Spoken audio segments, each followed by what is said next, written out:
Well, y'all, at the time of recording this, I have about 2 days left in my suspension period. So you're probably wondering, where was I for 2 weeks? This has been the longest break I've ever taken from YouTube, and it wasn't a voluntary break. Of course, I got suspended for 2 weeks. This was my second strike, and it was literally days before my first strike was about to go away. I had one active community guideline strike, and it was gonna go away on August 11th. I had gotten my strike on I think like August 6th or something like that. So those compounded turned into 2 strikes, which gave me 2 weeks off. Now I'm back down to one active community guideline strike. So I'm not worried about my channel being taken down or something like that. Like at first I was a little worried about that because I had about like 3 days where I had 2 active community guideline strikes, and that could have meant at any point I could have got my channel taken down. Like all it would have took was one more community guideline strike and my shit would have been cooked. So it definitely wasn't a good feeling at all. It sucked to take 2 weeks off, but on the bright side, it's nice to come back, and it feels good to actually come back to a job where, you know, you're happy after taking a break to come back, you know what I mean? Like, and you don't like the break. Because usually when you're working a job, you actually prefer to be on break. But working as a YouTuber, I actually enjoy making videos. So it's nice to say that I didn't enjoy my break, and coming back feels really good, you know what I mean? Now, the reason that I got a strike is a reason that I've gotten strikes in the past, and it's because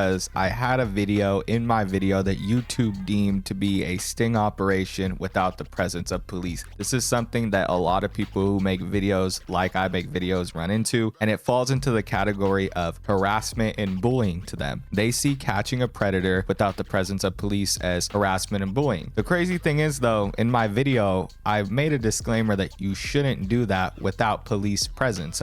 I went through like a whole spiel about the right way to do it and the wrong way to do it, and that's supposed to fall under community guidelines. If you're actually educating people on what's right and wrong, and you're basically condemning what somebody did in a video, it's usually allowed. But for some reason, I got the strike. I tried to appeal it, they reject it. There's literally nothing you can do after that. You can't like reach out to YouTube. You can't give a reason why you think that you didn't go against the community guideline strike. They're just like, whatever. So yeah, I mean, I got fucked. That's it. I had to take 2 weeks off because of my Robbie Fazzle video that was doing great at the time as well. It was going to be like one of my best performing videos. I'm on live stream, and then all of a sudden I get a notification on my phone saying I have a community guideline strike, and then my live stream is literally like taken down in the middle of me talking. Like it's just, you know, I just get kicked out, and fucking everybody's like, what happened? Why'd the stream go down? So at that point, I just, you know, took the fucking community guideline strike. There was nothing else I can do. The appeal got rejected, and that's just what I had to do. I took 2 weeks off. I did make a Nova video. I made like a huge Nova compilation, so that will be coming out soon. And then I also have a surprise video. I don't really want to talk about it yet because I'm still kind of getting down the kinks and thinking about if I'm going to make that video or if I'm going to switch to another one. But I should have another video out, some kind of locale update alongside that compilation video. And it's not just a compilation video. There's also commentary in between, which is nice. So I didn't just like slap together a bunch of videos lazily. I basically did like updates after them and then gave a little bit of an explanation before I played the video. So it's a nice little commentary compilation thing. You know, it's almost like a new video in itself. But yeah, of course I couldn't take like a real break. So I ended up just switching over to TikTok, and I made a few TikToks. I went live a few times. So to kind of show you guys what I was doing while I was gone, I want to throw together some of my best TikTok videos. Honestly, they're not that good. I mean, TikTok doesn't give you a lot of time to really make anything creative because people's attention span fucking sucks. So I'm going to put together a lot of the best videos, but most of them were me just being like, look at this crazy shit that happened, and then playing a video, and then afterwards being like, so what do you guys think about this crazy thing? I guess that's like the TikTok format. People seem to really enjoy that because a few of the videos popped off. I think like one of my Nova videos got 143,000 views on TikTok. It got like hella likes. So yeah, I'll probably be including that one too. Everyone, Nova Online is wearing baby fur diapers. Yes, it's official that Nova Online is wearing baby fur diapers. If you check the TikTok shop, you can find the listing for those original diapers that Nova had that I talked about in my last video. Those weird diapers with the puppy on them. The front is just a normal puppy, but the back is the puppy's asshole. It's supposed to be the puppy's butthole. And the sizes, they range from 27 inches to 50, like 6, 55 or some basically huge sizes. Like they're only made made for adults. These aren't baby diapers like some people suspected. These diapers were for him, and they're made for adults, and they have a puppy's asshole on the back. This is crazy shit, y'all. Y'all, Nova Online just had Five Guys in his mouth, and it made him drool. Just watch this video. Is Five Guys really as overrated as people say? Let's find out. I've heard mixed opinions about Five Guys. People say Five Guys is so good and worth the price, while others say it's okay, but it is not worth the price. Let's find out which opinion is right, in my opinion. This dude's already out of breath, and he hasn't even ate yet. He has so many fucking phone notifications on, it's hard to even hear him. And then he talks about what's the best in his opinion.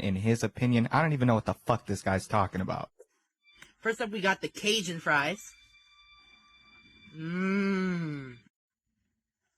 Fries are so seasoned. Bro, every time this dude records a food review, he just wants to eat. He never gives any insight to how it actually tastes. It's like, of course the fries are fucking seasoned. They're fries, I would hope so. It's a bad day to be a burger. Oh, I got a patty melt all the way. And look at this. This thing is dripping in juices. Ooh, got like a little bit of bacon. This thing is loaded. It's going to be extremely messy because the foil is covered in juices. Try this out. The flavor is good, but the bread is soggy, and it has a hard time holding together. And then bro goes on to whole ass molest the burger. Like, bro molests this Five Guys, and then he fucking gets Tofia Chu's favorite order, the patty melt. You already know that he was thinking of her when he bought that shit. Hey, y'all, it's Feature Me. I filmed this a month and a half ago, and I forgot to share my opinion on it. I do think Five Guys is good, and okay every once in a while. It's just not my go-to. And then he films this stupid ass video afterwards trying to pretend like he didn't just film this, saying that it was filmed a month ago because he's embarrassed. Not too long ago he was saying how he was not going to do any more food reviews and focus on his health. Yet here he is reviewing more food. And now every time he posts a food review, he tries to pretend like it was in the past or something. Bro knows damn well that he's been eating these fast foods, camera on him or not. Y'all, it looks like Tofia Chu finally gave us some details as to why she got kicked out of her homeless shelter. Recently, she made a story in which she said that the reason why she got kicked out is because she was being transferred to another shelter, and then some girl asked her if she wanted to stay with her in a motel room. It's very weird. I guess Tofia Chu took up the offer, and by doing that, she basically gave up her spot in the shelter. I don't know why she would do this. It's such a dumb idea. Do you guys think this is a made-up story? So I don't know if you're gonna hear me because I have my headset on, but let me explain something. I shouldn't have to explain this whole situation, but I'm going to explain it, and I'm going to condense it very, very small because I'm not going to give up details. So anyway, some stuff happened. I was being dropped off at another shelter, and this girl's like, hey, do you want to stay with me in my motel room so you don't have to stay in the shelter? She didn't feel it was right for me to stay in the shelter, so she asked me if I could stay with her at the motel room. I was like, sure, you know, because that is very kind of someone to offer. I had been going through a really rough, like, couple of days that is very horrible considering my situation and what I have to constantly keep going through. So, yeah, I really just wanted to get a good night's sleep. Let me know what you guys think. Do you guys think this is a real story? And why do you guys think Tofia Chu would go to some random chick's motel room to spend the night? It sounds very weird. Even if some chick offered, why would you do that? Just go to the other shelter where you're supposed to be. Y'all, if you don't know already, it seems like Tofia Chu may have gotten kicked out of her homeless shelter. She wrote on an Instagram story yesterday stating, I have an emergency. Can anybody help me out and send to my PayPal? I'd appreciate it. I know what the trolls are going to say, but I need safe shelter for the night. My Cash App is down. My PayPal link is in my second link. She continued writing, and for those asking if I'm okay, no, I'm not. I keep being put in danger. I'll have to sleep outside in a tent. I do not get help. I can't explain the whole situation because it's personal. I'd like to not give my personal business out here for my safety. Well, a lot of people have made their own videos on this situation, and under the comment section of one of those videos, somebody wrote, she's playing y'all, lol, her on the dollar machine. And they show a clear image of Tofia Chu playing a slot machine. Now, there's no way this is Photoshop. Somebody would have to be like like an expert at Photoshop to do this. This is definitely her. So it's insane. She was just begging for money a second ago, asking people for donations on PayPal so that she can get a place to stay. And here she is on the dollar machine. I don't know if this is the same day or not, but I've never seen this picture before and it seems new to a lot of other people. So let me know what you guys think. Do you think Tofiachu just asked for money so she can go gamble? That would be fucking insane. So yeah, y'all, basically that's all I have for the video. Those are my TikToks. I also have a Twitch. I'm gonna leave both of those at the top of the description as well as in the comments, because at any point my channel could be deleted. Like realistically, if one day YouTube decides that they just don't fucking like me anymore, they can strike down my channel for whatever the fuck they decide they want to strike down my channel for. It doesn't even matter, and there's gonna be no way for me to get it back. So other places that you can find me is my Twitch or on TikTok, so make sure you guys go check those out. Follow me so that if something ever does happen on YouTube, whether I'm suspended or my channel gets taken down, God forbid, then you guys can still see the streams or the videos that I decide to make. So that's all I have for this video. If you guys enjoyed, make sure to like, comment, and subscribe. If you watched all the way to the end, you're the best. Thank you all for watching. I'll see y'all in the next one. Peace.